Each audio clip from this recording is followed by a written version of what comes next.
I always had this gospel wrong. Jesus going out to the desert. I always thought that Jesus was going out to the desert to prove that he could handle things on his own. A test, if you will, to prove that he could handle things on his own.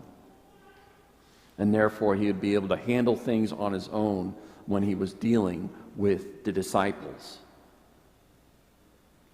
And so in my Lent, I would try to do something to prove that I could handle things on my own. I would give up something, try to show a force of willpower. And you know what? I failed every time. What is this? I think this is the myth of self-reliance. People wanting to go out. Not that we aren't called out.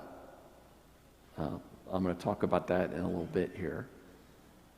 But we try to go out. The myth of youth. We got to learn to handle things on our own. The first half of life, really, that we think that we can do these things on our own in life. We hear in the gospel that the Spirit drives Jesus out. This mysterious Spirit drives him out into the desert. And it seems to be a puzzle, but haven't you been driven out in your life? Jesus is driven out. What is he driven out to do? He's driven out to face his fears. We all have fears, right? It's part of being human. And the challenge is to face those fears, and that's what Jesus is doing. The Spirit is calling him out, the call to the wild, to let go of things and embrace God, right? Because Jesus did not go out to the desert to prove that he could handle things on his own.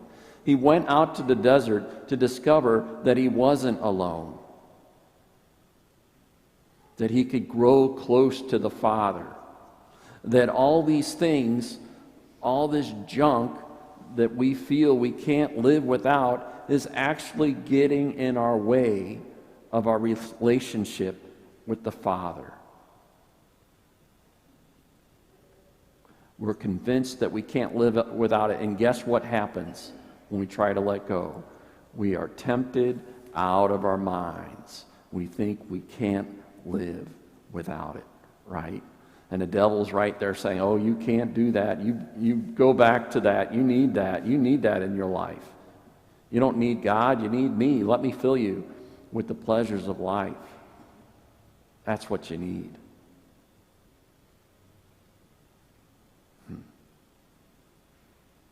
But if we let go, as Jesus did and did it well, Jesus discovered that the Father is there and that the Father is intimately involved in our life in each moment of our life. You know, that's what we discover. That if we rely on God, we don't need all this other junk and that. But we have to learn to really rely on God, to really turn to God when we need those needs, when we feel like we have to have these things that aren't needs. And that our life can be so much better because our life is a prison as long as we hold on to those things.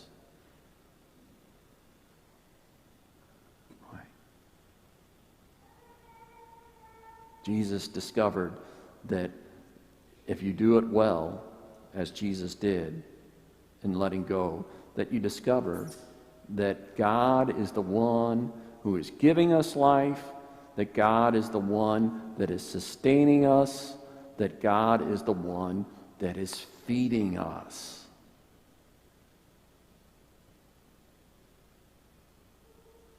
So what are you afraid of? What are you afraid of letting go of in your life? Right? And my guess is there's something really big that you're afraid of letting go of. If there isn't something really big in your life, something tells me you're not really examining your life. There's probably something going on that you think that is normal in your life. That's just the way it is. You've given up in that in life and settled for less. Despite what you think,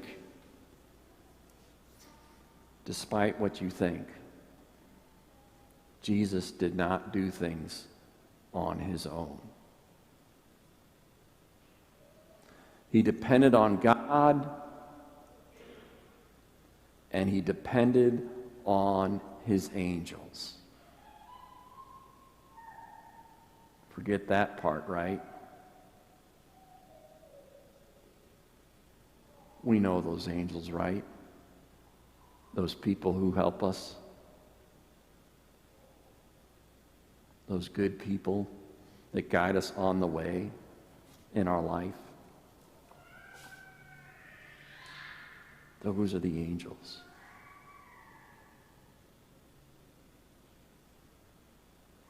So let's have some good confessions this Lent.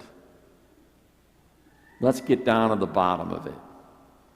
What are those false things that we're relying on? Let's name them. Don't come into confession and say, I cuss Father, and that's my big thing. Guess what? Well, I won't tell you.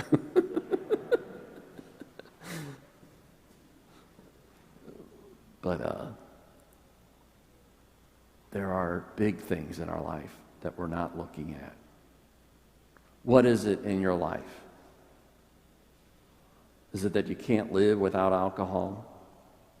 Is it you can't stop overeating? Is it lust that you just can't live without? Is it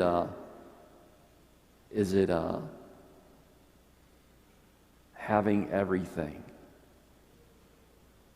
The new car, the new phone, the best house, keeping up with the Joneses, till you're mortgaged to the hilt. Just can't live without it. And you're drowning with the flood as the first reading. Or is it that you can't sit still, that you're a workaholic? You're afraid to go home and face the family. And that. You know, if you can't sit still in life, things aren't going to bode well. You know, maybe you're afraid if you sit still, you'll fall asleep. It's okay, fall asleep, so that you get enough rest that you can talk to God. You don't need to run away. There's nothing to run from. There's nothing to fear. He loves you through and through, and you're going to find that he is with you. Or maybe you despair in life. You spend a lot of time despairing in life, and cynicism. Or maybe you rage, and your whole day is living off of resentment, being in anger all day long. That's what gets you going. Most people are motivated by fear, live their life. Their behavior is based on fear, and that's not a good way to live. You can be free of that. And if you do it well, you'll probably fail a lot of times, and eventually you'll learn how to rely on something so much better, God and his angels. Our biggest fear in our life is that we can't handle it, because we failed it so many times. We're right. We can't handle it on our own. But with God, all things are possible.